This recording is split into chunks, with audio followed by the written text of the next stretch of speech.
Shalom, shalom ibu-ibu.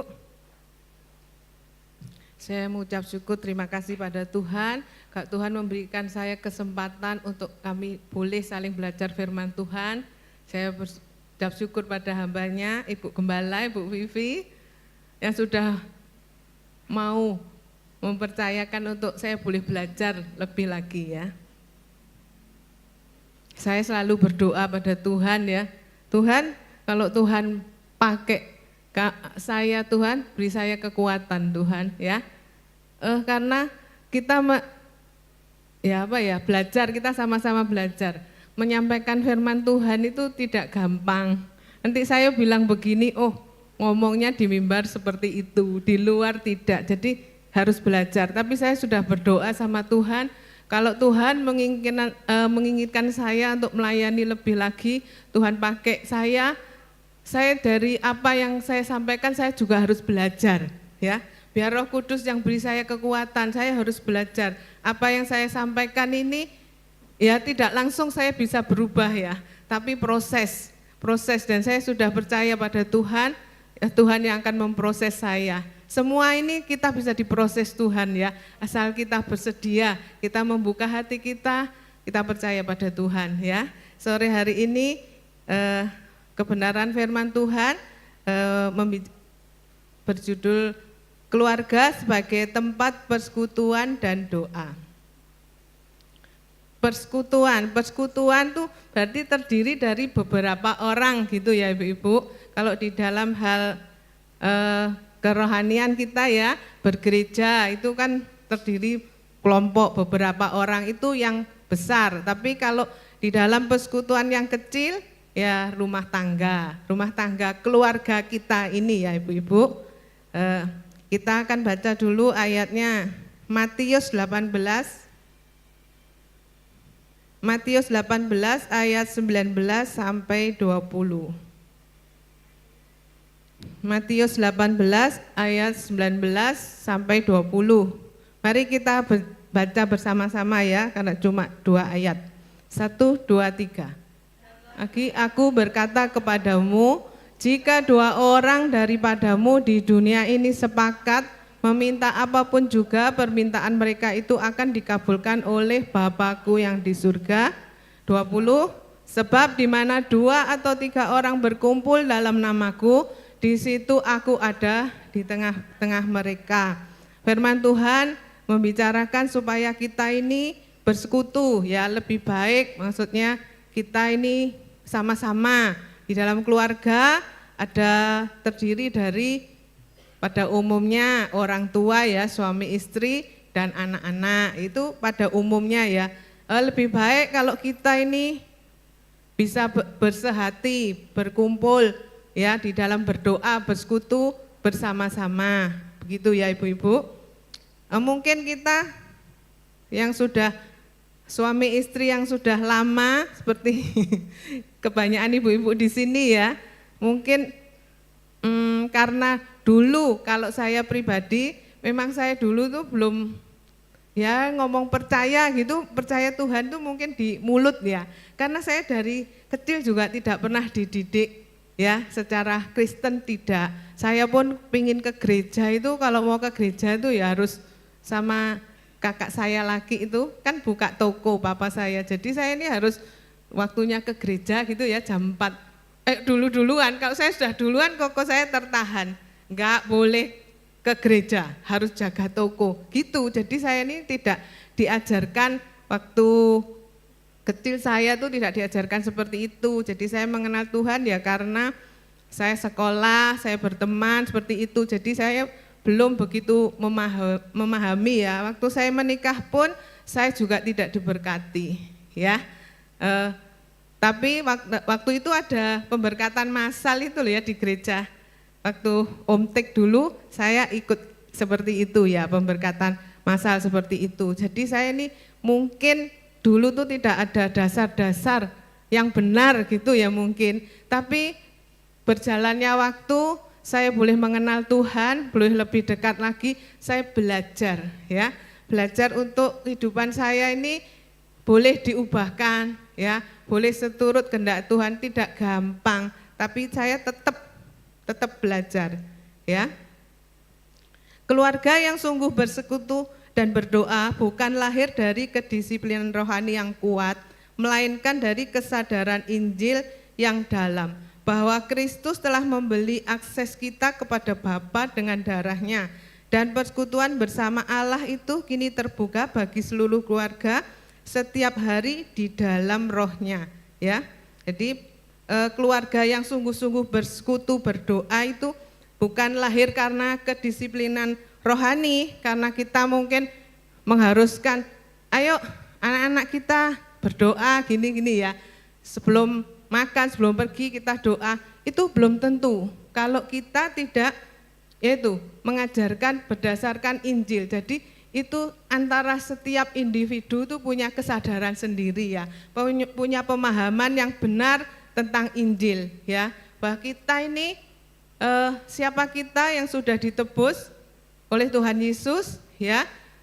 Jadi seperti saat ini kita harus senantiasa ada di dalam jalan Tuhan. Jadi keluarga pun dibentuk bukan kemauan kita ya. Sekarang keluarga, kita bicara dulu mengenai kan ada orang tua, anak-anak, hubungan suami istri ya. Tidak mungkin ya suami istri tidak cekcok tuh, tidak mungkin, ada pasti. Apalagi yang sudah berpuluh-puluh tahun kayak saya ini ada cekcok, beda pendapat, apa yang membuat hati kita ini menghadapi, karena kita ibu-ibu ya, saya membicarakan suami ya, membuat hati kita ini gimana, mangkel, kecewa apa itu ya. Tapi kalau kita tidak, hati kita ini tidak memahami Injil, kemangkelan kita ini jadi kepahitan dan berujung tidak baik ya. Mungkin mengambil keputusan yang salah ya. Terus gini, pulangkan saya ke orang tuaku gitu ya. Nah saya ini sudah nggak ada orang tua di kuburan gitu ya. Terus di mana saya mau hidup di kuburan gitu ya. Jadi ya cekcok boleh, tapi kita itu tidak pernah punya keputusan-keputusan yang salah. Kalau kita sadar keputusan, ya sudah, kadang sudah nasibku gitu ya ibu-ibu ya. Oh nasibku gitu aja ya. Jadi kita enggak sampai menyimpang dari jalan Tuhan kalau kita punya pemahaman gitu. Kadang kalau gergeten ya cuma gini kita ngomong, aduh kalau saya ini enggak takut sama Tuhan, saya sudah gini. Nah, ya itu karena kita ya enggak apa-apa meskipun kita berkata seperti itu, tapi di dalam hati kita ini punya pemahaman yang benar tentang Injil, karena kita sadar jadi apa kehendak Tuhan yang jadi dalam keluarga kita, jadi kita tidak boleh mengambil keputusan yang seenaknya ya, yang di luar jalan Tuhan ya, begitu ya ibu-ibu. Jadi belum tentu keluarga yang berjalan dengan baik ya, kelihatannya loh, suami istri itu baik ya, gandeng renteng berdua, kemana-mana berdua ya, terus anak-anaknya juga kelihatannya baik-baik.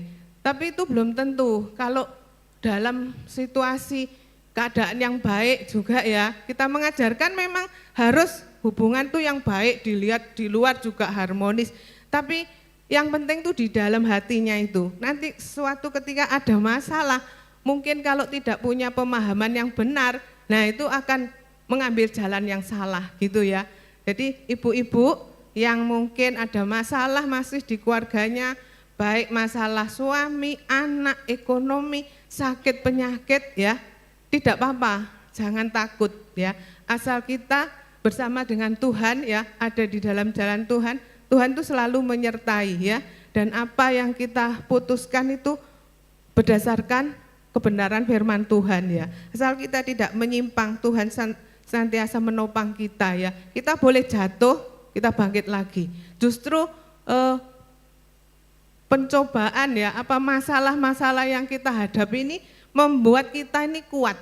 Kalau ibu-ibu ini rumah tangganya lempeng, gak ada masalah apa-apa, suami baik, anak-anak baik, ekonomi baik, suatu ketika mendapat masalah, belum tentu ibu-ibu ini kuat ya. Jadi kita masalah ini juga melatih kita ya, sebagai orang percaya ya, masalah itu masih ada. Tuhan tidak menjanjikan kalau kita percaya Tuhan pasti baik-baik saja. Tidak ya ibu-ibu. Ini kalau kita mengenai suami hubungan. Sekarang mengenai hubungan kita dengan anak-anak. Dengan anak-anak kita ini berusaha mendidik anak-anak kita itu dengan baik, ya. Kita baca dulu aja. Matius sudah ya. Efesus 2:13. Efesus 2:13-14.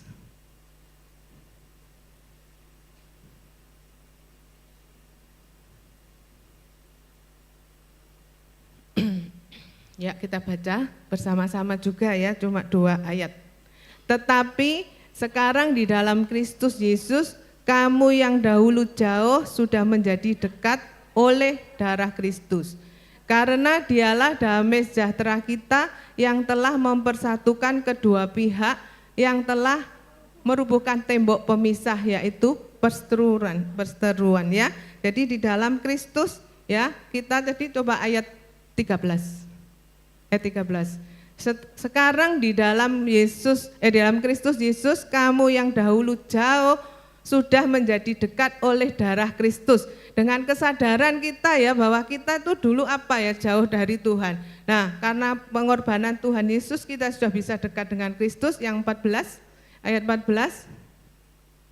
Karena dialah damai sejahtera kita yang telah mempersatukan kedua pihak, yang telah merubuhkan tembok pemisah dari perseteruan ya. Jadi kita ini bisa bersatu tuh ya karena Tuhan ya, Tuhan yang sudah.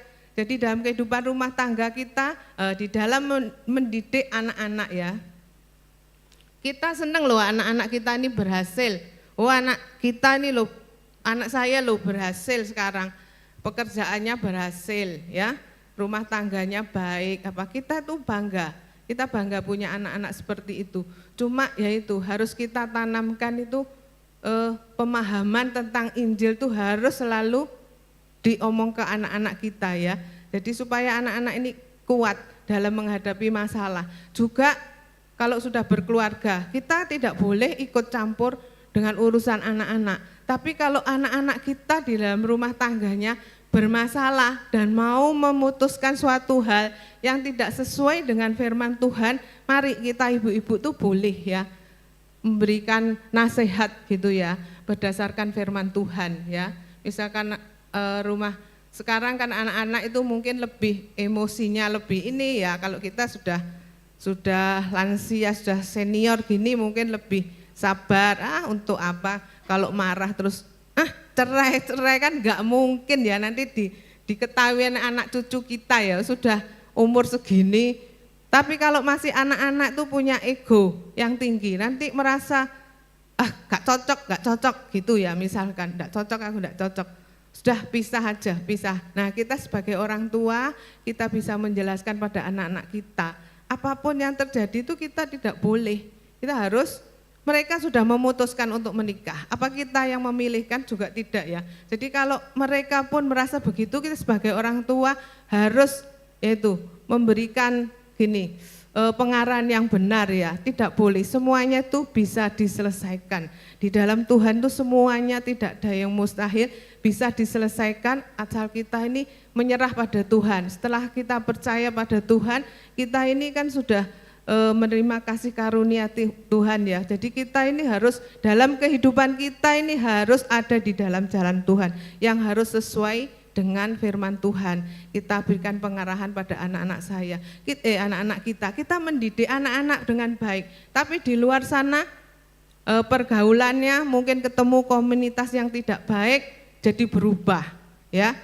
Juga antara bukan suami istri, antara anak-anak dan anak-anak. Kita kan senang ya, ibu-ibu melihat anak kita itu rukun gitu ya, senang.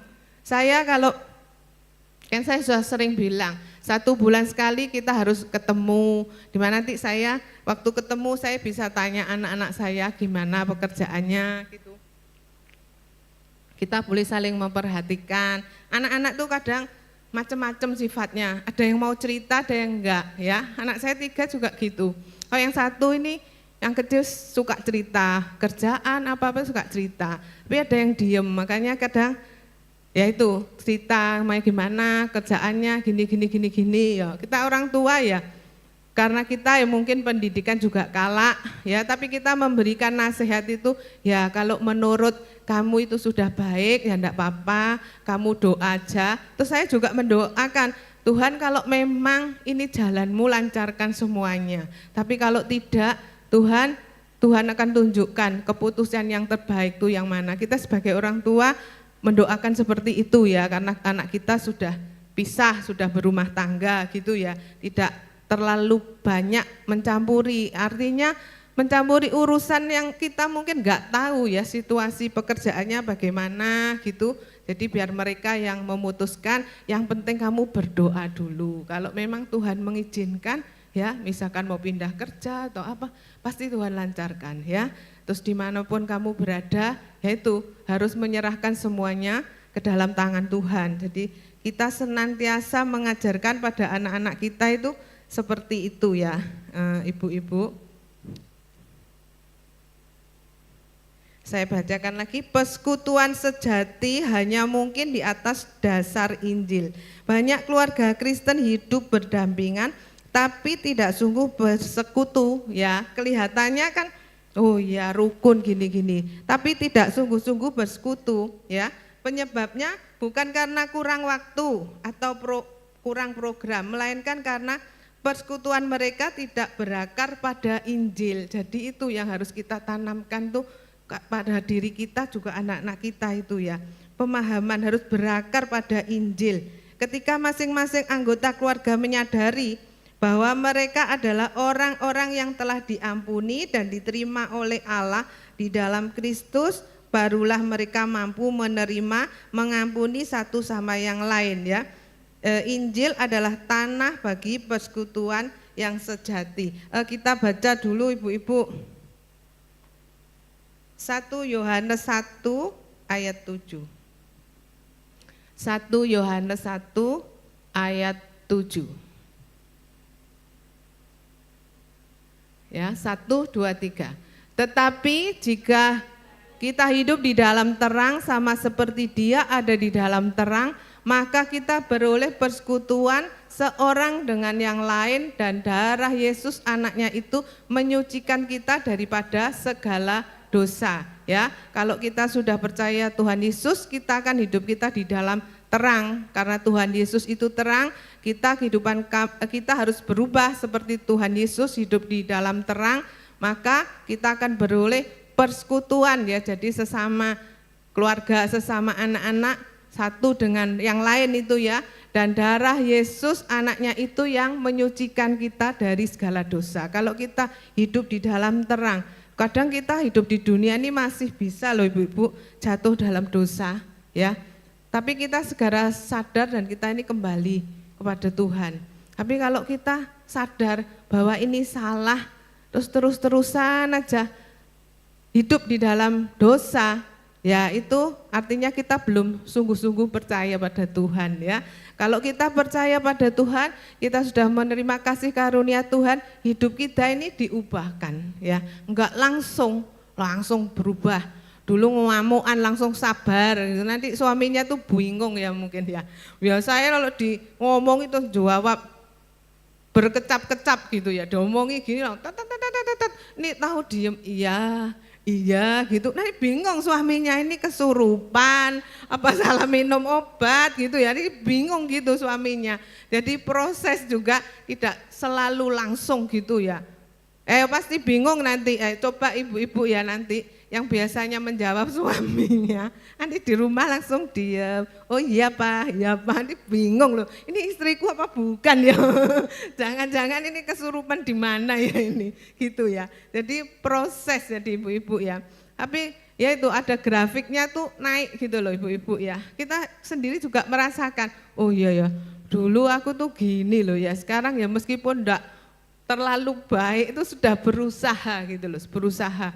Gitulah. Kadang kita itu bangun pagi kan sudah berdoa ya, Tuhan berkati kami sepanjang hari ini, beri kekuatan, kesabaran, wes sabar, wes aku hari ini mau sabar. Ternyata ada omongan yang nyekit gitu ya, nyekit sakit di sini gitu ya, terus langsung nut gitu. Ada sesuatu yang naik gitu loh ya. Langsung mulai lagi bernyanyi gitu ya, kayak radio rusak gitu ya. Sudah sadar kita yo. Aduh ampuni Tuhan, tadi itu sudah berdoa loh ya, minta sabar, kok tetap enggak sabar ya Tuhan gitu.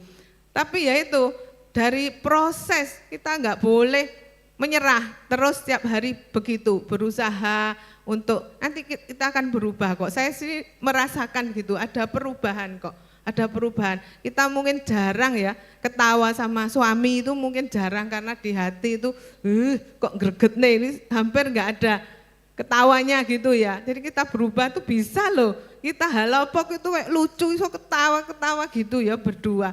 Biasanya itu kan jangan ketawa gitu ya, mungkin diajak ngomong males jawab gitu ya. Tapi kita berusaha gitu ada yang lucu gitu ya. So ketawa-ketawa sendiri gitu loh berdua maksudnya gitu. Tadi saya juga gitu di BPJS itu. Kadang kalau umat hati saya ini diajak ngomong pun jawab aja tuh nggak mau. Tapi tadi saya di mana rumah sakit tuh periksa gitu. Lah kan kalau apa BPJS nanti dulu. Enggak. Nanti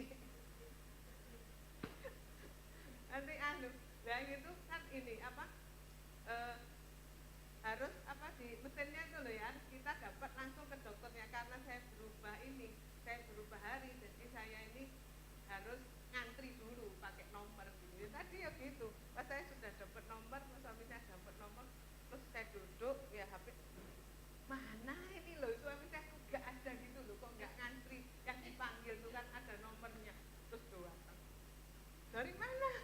Saya ini takut keuangan sendiri, nguak kok kayak kok aneh gitu loh ya, kok nomor kok bisa langsung ke dokter gitu loh, dia ya guyu-guyu sendiri gitu kan. Harusnya kalau tanggalnya tepat itu kita dapat, mungkin yang BPJS gak tahu ya, tanggalnya tepat itu kita langsung bisa menghadap ke dokter, sudah ada nama ini dia, itu cuma nomor antrian, langsung ke dokter, sampai ke dokter loh, gini balik lagi doa tak guyu.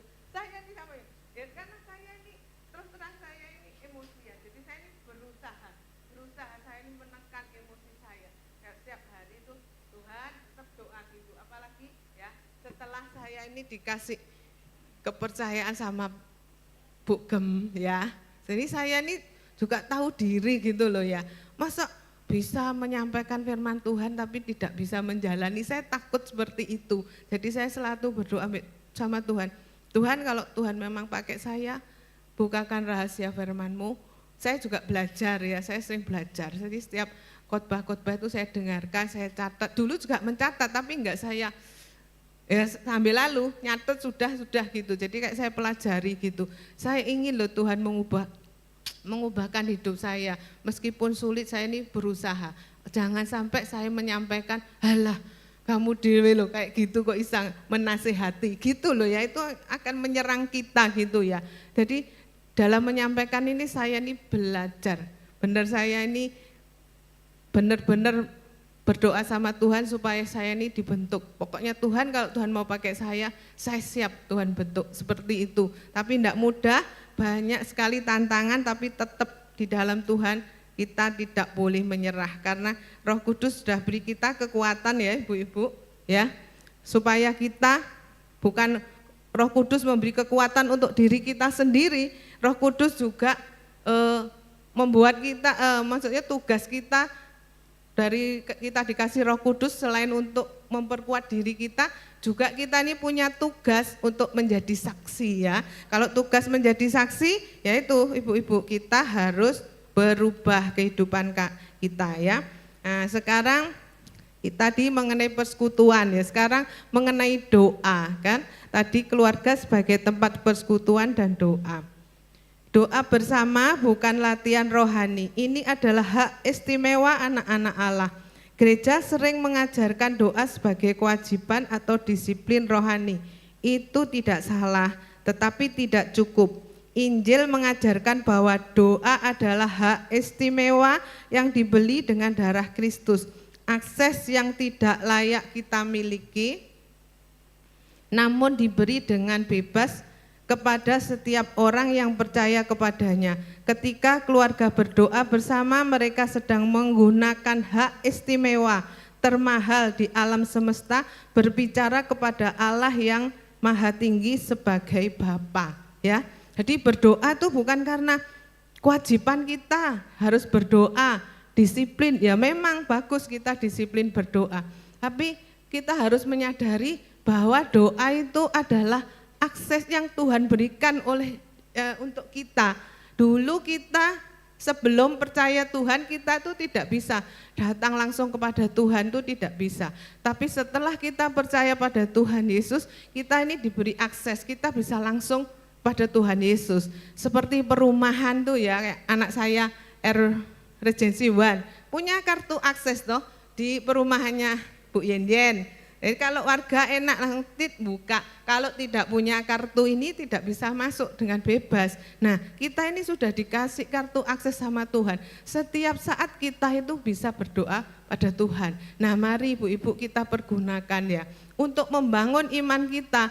Ya cuma dua, kita sering berdoa pada Tuhan, berkomunikasi, dan kita membaca firman-Nya, kita merenungkan firman Tuhan, kita belajar melakukan supaya dibukakan rahasia firman Tuhan dan kita melakukan firman Tuhan. Itu yang mengubah kita supaya kita menjadi baik seturut dengan kehendak Tuhan ya.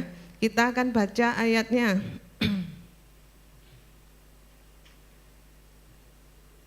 Sebentar ya Ibu, saya lihatkan dulu. Roma 8 15-16.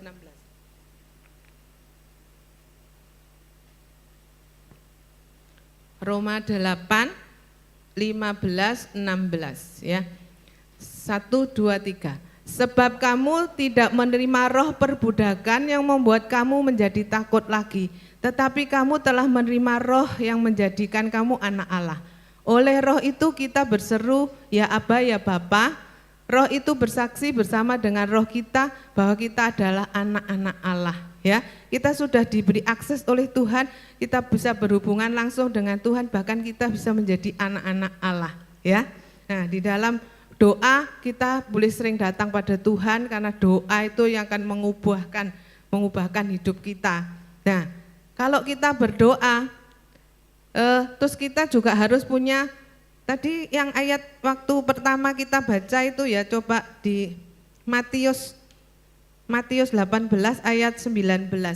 Matius 18 ayat 19. Dan lagi aku berkata kepadamu, jika 2 orang daripadamu di dunia ini sepakat meminta apapun juga, permintaan mereka itu akan dikabulkan oleh Bapakku yang di surga. Terus nanti ibu-ibu yang kurang pemahaman, loh aku sudah berdoa bersama, aku minta loh pasti dikabulkan. Nah itu menurut siapa maksudnya? Doa dikabulkan itu bukan menurut kita, menurut Tuhan. Kalau doa kita ini benar menurut Tuhan, bukan versi kita, doa kita ini dikabulkan dan Tuhan itu selalu menjawab doa kita.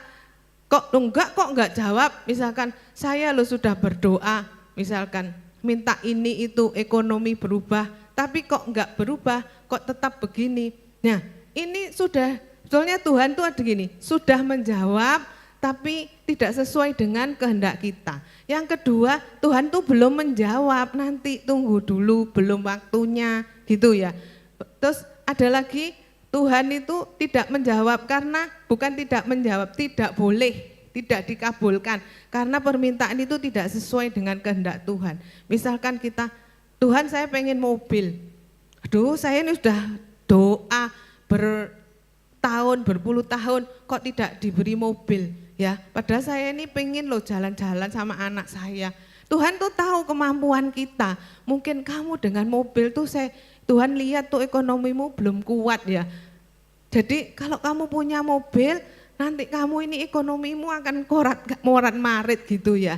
Jadi enggak apa-apa, kita nurut kalau berdoa menurut kita belum dijawab Tuhan, ya kita mungkin doa saya ini memang belum salah atau masih salah atau belum waktunya ya. Kalau dipaksakan nanti kita sendiri yang rugi ya, kita sendiri yang rugi. Jadi kita itu juga harus punya kesadaran, doa ada ayatnya, minta apapun dijawab Tuhan, ya.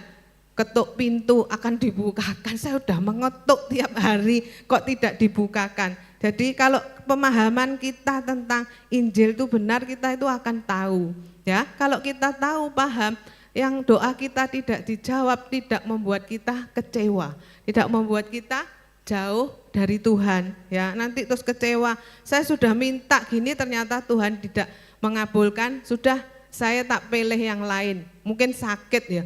Saya sudah bosen loh doa sakit disembuhkan kok tidak sembuh. Mungkin di luar sana ada yang bisa menyembuhkan, itu ada, ya. Nah kalau kita punya pemahaman yang benar tentang Injil, bawaan ke sana itu loh, sana itu bisa loh disembuhkan. Misalkan kamu bawa telur, bawa apa?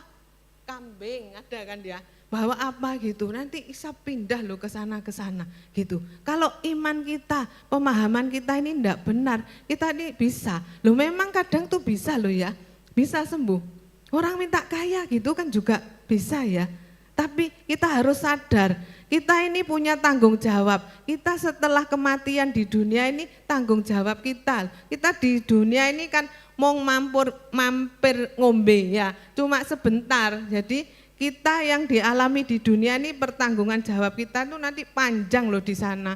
Ada orang yang katanya percaya Tuhan tapi nggak mau memikirkan kehidupan nanti gitu loh ya. Itu urusan nanti kok. Oh nggak kelihatan gitu loh ya. Itu namanya nggak percaya sungguh-sungguh. Mari ibu-ibu kadang kita tuh merenung gitu loh. Nanti saya sesudah kematian ini gimana ya? Gitu saya harus sering-sering kita itu sadar gitu ya, bahwa kita itu punya tanggung jawab. Jadi kita tidak seenaknya dalam hidup di dunia ini ya ibu-ibu, kita punya tanggung jawab, yaitu kita harus sesuai dengan firman Tuhan, ya. Hidup kita harus paham betul akan firman Tuhan. Di dalam kisah para Rasul 2, 42 sampai 47. Kisah para Rasul 2, 42 sampai 47. Kita baca 42 sampai 47. Saya 42, selanjutnya ibu-ibu ya. 42. Mereka bertekun dalam pengajaran rasul-rasul dan dalam persekutuan, dan mereka selalu berkumpul untuk memecahkan roti dan berdoa. Ibu-ibu, maka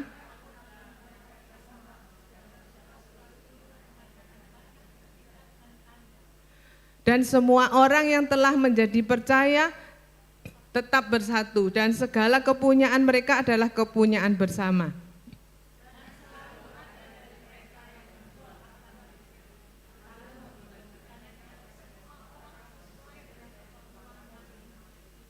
Dengan bertekun dan dengan sehati mereka berkumpul tiap-tiap hari dalam bait Allah, mereka memecahkan roti di rumah masing-masing secara bergilir dan makan bersama-sama dengan gembira dan dengan tulus hati.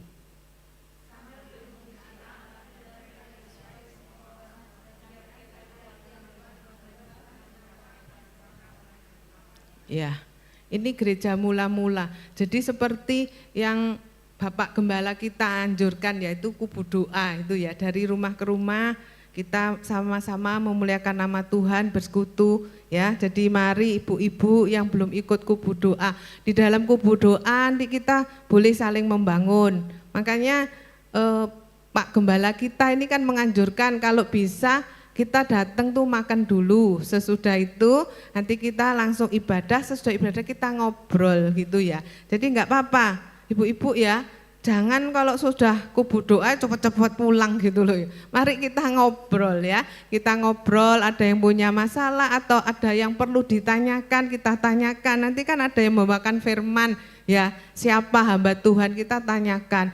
Mungkin hal mengenai firman yang disampaikan atau masalah kita pribadi, enggak apa-apa, enggak usah takut ya. Kita supaya iman kita ini bertumbuh ya, yaitu seperti gereja mula-mula itu dari persekutuan itu, dari rumah ke rumah itu ya. Di gereja kita kan banyak kubu doanya ya, sampai berapa itu. Mari kita yang belum ikut, kita boleh ikut di dalam kubu doa ya. Itu ya membentuk rohani kita, membentuk iman kita untuk semakin dekat pada Tuhan. Keheningan rohani dalam keluarga adalah gejala Injil yang terlupakan, ya. Ketika tidak ada doa bersama, tidak ada firman dibacakan bersama, tidak ada kesaksian yang dibagikan di meja makan, ini adalah tandanya bahwa Injil belum sungguh-sungguh menjadi pusat kehidupan keluarga. Obatnya hanya tambah sesi doa, bukan hanya tambah sesi doa keluarga, melainkan kembali kepada Injil, ya. Jadi kalau di keluarga kita ini rasanya kok begitu-begitu, ya, hambar meskipun kita, yaitu kita makanya kalau bisa saling berhubungan dengan anak-anak, ya, yang sudah pisah mungkin, ya, sudah pisah. Kita ini, saya mau ngomong sama anak-anak saya gini, kalau saya ini papa mama ini wis meninggal, nanti kalian ini ya harus sering ketemu loh, maksudnya, ya. Saya seneng anak-anak saya kalau, ya, ibu-ibu, kalau kita sudah meninggal kan pengen anak-anak tuh saling berhubungan gitu loh, ya, jangan hidup sendiri-sendiri gitu loh, ya.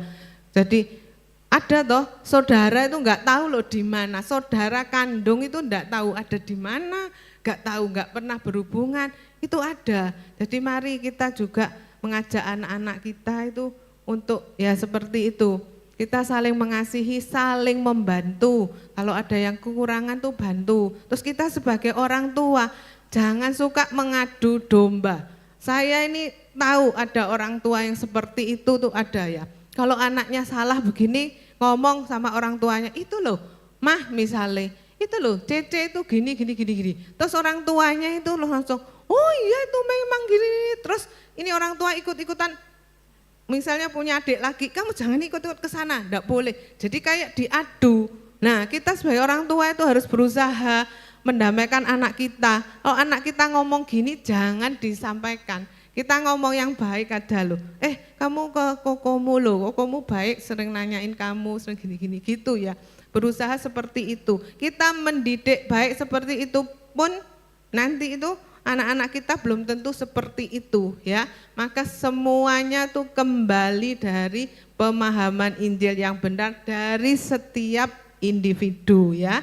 Kita ajarkan ke anak-anak kita, ayo kamu harus dekat Tuhan, harus begini semua kita ajarkan pada anak-anak kita. Bukan hanya ayo ketemuan makan-makan, ayo, tidak seperti itu tidak salah. Tapi ya itu harus setiap ketemu kita tanamkan hal-hal seperti itu, ya. Banyak toh orang tua mencari duit, ya. Kalau sudah banyak nanti untuk saya wariskan anak saya, ya.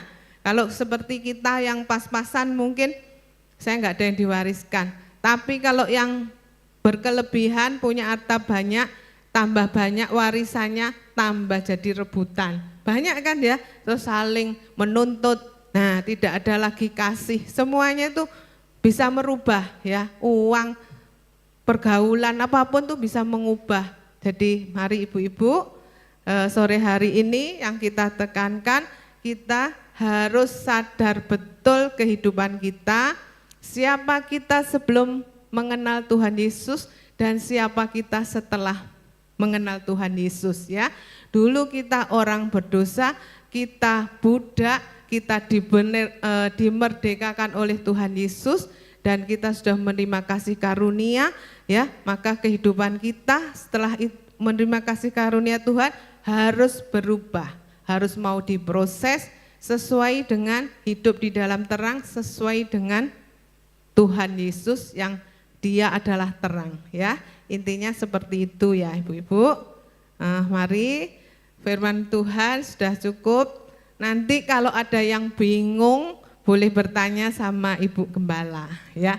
Ibu Soni tadi itu lo ngetriwis tuh ngomong apa, saya kok bingung gitu, ya. Boleh ditanyakan karena saya juga belajar, ya ibu-ibu, ya. Kita semua belajar, ya. Jadi tadi itu lo ngomong itu apa artinya, boleh, ya, ditanyakan sama Ibu Gembala, ya. Mari ibu-ibu kita akan bangkit berdiri, ya, kita akan pujikan, mari musik.